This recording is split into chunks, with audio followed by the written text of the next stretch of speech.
বঙ্কিমচন্দ্র হাজরা মহাশয়ের মধ্য দিয়ে পশ্চিমবঙ্গে মাননীয় মুখ্যমন্ত্রীর কাছে পাঠানোর জন্য যে দাবি দাবাগুলো আছে, যে সনদপত্র আছে, আমি নিশ্চয়ই পাঠাবো। আমি সেটা অবশ্যই পাঠাবো। এবং আমি আপনাদের কাছে কথা দিচ্ছি যে এই দাবি দাবার একটা জেরক্স করে আমি প্রদীপ মজুমদার সাহেবের সঙ্গে আমার ব্যক্তিগত খুব সম্পর্ক ভালো। উনি আমার কিছুদিন আগে আপনারা দেখেছেন বারাইপুরে একটা আমাদের যে ট্রেনিং সেন্টার উদ্বোধনে আমরা ছিলাম, তা আমাদের ওনার সঙ্গে ব্যক্তিগত একটা সম্পর্ক আছে। খুব ভালো মানুষ, ভদ্র মানুষ, শিক্ষিত মানুষ, বিনয়ী মানুষ। এরকম মানুষ আগে তো আমাদের অরূপ রায় সাহেব ছিলেন। তা আমাদের এই প্রদীপ বাবু খুব ভালো মানুষ এবং দিদি ওনাকে খুব ভালো মনে করেন। আমি দেখেছি খুব পণ্ডিত ব্যক্তি। তা ওনার কাছেও আমি চেষ্টা করব দু একটি বিষয় নিয়ে আলোচনা করার জন্যে। সত্যিকারে আপনারা যে অল্প বেতনে যেভাবে আপনারা পরিশ্রম করেন, ধীরেন্দা তো বলেছে, আমরাও জানি, আমাদের কর্মচারীরা যারা আছে তারাও দেখেছে যে এই সময়টা বর্তমান কয়েক মাস হয়েছে যে আপনারা হয়তো সরকারের যে ব্যাংকিং রুলস আছে সেটা কিছুটা ফলো আপ করছেন, কিন্তু এখনো পর্যন্ত মানুষ জানে যে এইটা হচ্ছে তার একটা নিজস্ব বাড়ি বা ব্যাংক। তারা সকাল থেকে যারা যারা উচ্ছা বিক্রি করে, আমাদের এখানে তো উচ্ছা হয়, পটল হয়, ঝিঙা, বিভিন্ন যে শাকসবজি, বিভিন্নভাবে মাছ চাষ, বিভিন্নভাবে তারা বিক্রি করে এসে তারা যে কোনো সময় সন্ধ্যায় বিকালে তার নিজস্ব ব্যাংকে টাকাটা গচ্ছিত রাখতে পারে এবং যখন ইচ্ছা সে তুলতে পারে। এটা একটা কিন্তু ভালো জায়গায় ছিল।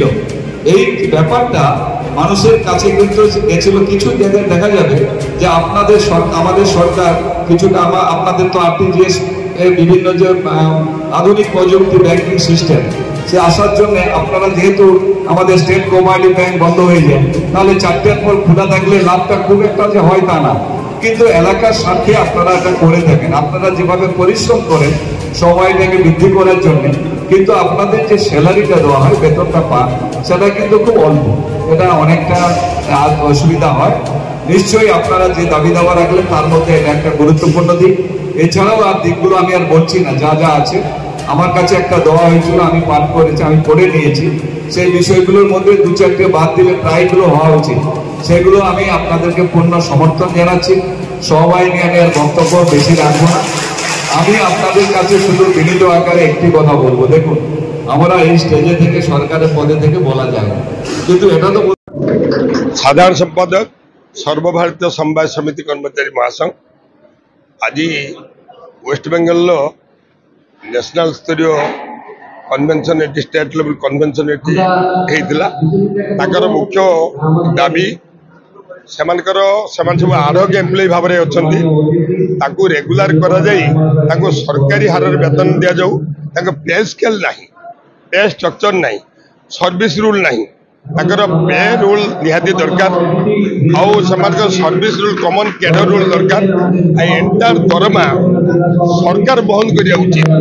कहीं एमाने 70% चाषी जो अच्छा सर्वभारतीय स्तर में 70% फार्मर को एमाने सब प्रकार सहायता जोगाउछन्ति।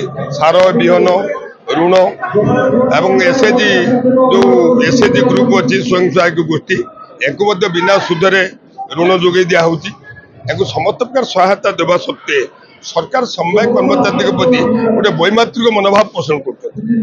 तेणु आजिकार ये जो महासम्मेलन वेस्टबेंगल ये हूँ कर्मचारी मैंने डाकरा दौरान से पे स्केल ना आगामी दिन ऑल इंडिया कोऑपरेटिव वीक अच्छी 14 to 20 नवेम्बर 14 ରୁ 20 अच्छी सर्वभारतीय स्तर में समवाय सम्मेलन। यही समवाय सम्मेलन गोटे दिन कालकाटार रेजिस्टर ऑफिस जे अच्छी निबंधक ऑफिस डायरेक्टर समवाय विभाग कालकाटा सामयिक भाव में 5805 समवाय कर्मचारी माने राजरास्ता को उल्लेबे एवं गणतांत्रिक उपाय आंदोलन को उल्लेबे एवं एथि सरकार न मानती, यदि पे स्ट्रक्चर न करती, कमन कैडर लोड न करती, सरकार यदि दरमा को न दियंती ताले ये आंदोलन व्यापक हम।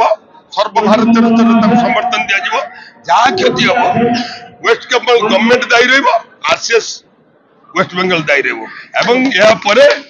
नवेम्बर 14 ରୁ 20 तारीख सर्वभारतीय स्तर में न्यू दिल्ली जंतर मंतर ठारे लक्षाधिक कर्मचारी 30टी राज्य एकत्रित हे डाकरा दिज्व।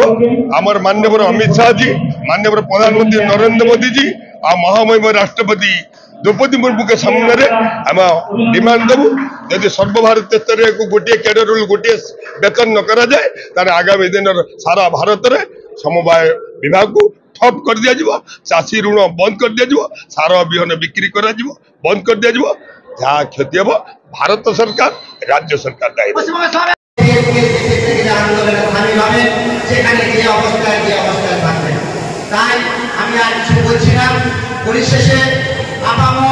পশ্চিম বাংলা থেকে বিভিন্ন প্রান্ত থেকে যে সমবায় কর্মচারী এসেছেন হয়তো বা তারা একটা আজকে সামান্যতম দাবি আদায়ের কথা হয়তো নিয়ে যাবেন আগামী দিনে দাবিকে প্রতিষ্ঠা করার লক্ষ্যে আপনাদের গর্জনটাই আমরা শেষ কথা হিসাবে শুনবো এই কটি কথা বলে সকলকে যথাস্থানে সম্মান জানিয়ে আমি আমার কথা শেষ করছি সমবায় আন্দোলন দীর্ঘজীবী হোক জয় গুরু সমবায় ধন্যবাদ শেষ হবে বা গাছ পুঁতে দিলেই ফল পাওয়া যাবে না ফল পেতে হয়তো সময় লাগবে কিন্তু যেটা আমাদের কাছে এই মুহূর্তে দাঁড়িয়ে আছে আমরা যেখানে সব থেকে মনে হয় প্রথম কাজ আমরা যদি আমাদের কমিটি RCS এর কাছে সবাই মিলেই যাওয়া যায় যে নির্বাচন যেটা আমরা করব এই নির্বাচনের কিন্তু নির্বাচন কমিশনকে খরচ বহন করতে হবে নাহলে কিন্তু আমাদেরকে সবাইকে ডিপোজিটের টাকা ডাইভার্ট করতে হবে তাহলে এখানে যারা উপস্থিত আছে সবার মনে হয় এই নিয়ে একটু ভাবা দরকার বা কমিটিকে আগে ভাবতে হবে আর এইটা মনে হয় খুব সঠিক সময়ে আমাদের এই বোর্ড